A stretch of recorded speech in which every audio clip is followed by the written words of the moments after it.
కొర్నేలి ఎందుకు పేతురు కాళ్ళ మీద పడ్డాడు? కొర్నేలి దృష్టిలో పేతురు గొప్ప వ్యక్తి. కొర్నేలిలో అహం లేదు, దీనత్వం ఉంది కాబట్టి అంత కోటీశ్వరుడు కూడా కాళ్ళ మీద పడిపోయాడు. నువ్వు ఎప్పుడు ఎదుటోళ్ళని గొప్పగా చూస్తావు?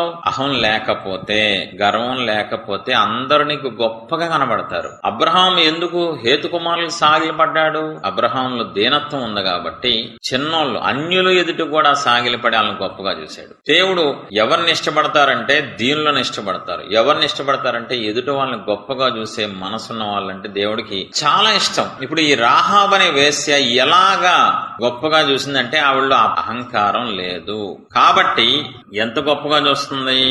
బహుశా ఇశ్రాయేల్ కూడా అంతగా గొప్పగా చూడలేదేమో దేవుణ్ణి గాని దేవుని యొక్క కార్యాలు గాని. దేవుని పిల్లరా, ఈవిడికి భయం కలిగిందా లేదా? వేశ్యే భయపడుతుంది కానీ నువ్వు భయపడవు, ఎందుకంటే అహంకారం కాబట్టి భయపడవు. అహంకారులు భయపడరు. కయ్యూని భయపడుతున్నాడా? భయపడతలేదు. నేనేమైనా కావాలన్నా నన్ను అర్థం ఏంటి? నువ్వు ఈరోజు ఎందుకు ఎదిరిస్తున్నావు దేవుణ్ణి? ఎలా ఎదిరించగలుగుతున్నావు? నీలో దరిద్రమైన లక్షణం, కయ్యూని లక్షణం, అహం అనే లక్షణం ఉంది కాబట్టి, గర్వం ఉంది కాబట్టి సృష్టికర్తను ఎదురెత్తావు, దైవజుడిని ఎదురెత్తావు, ఎవరినైనా ఎదురెత్తావు.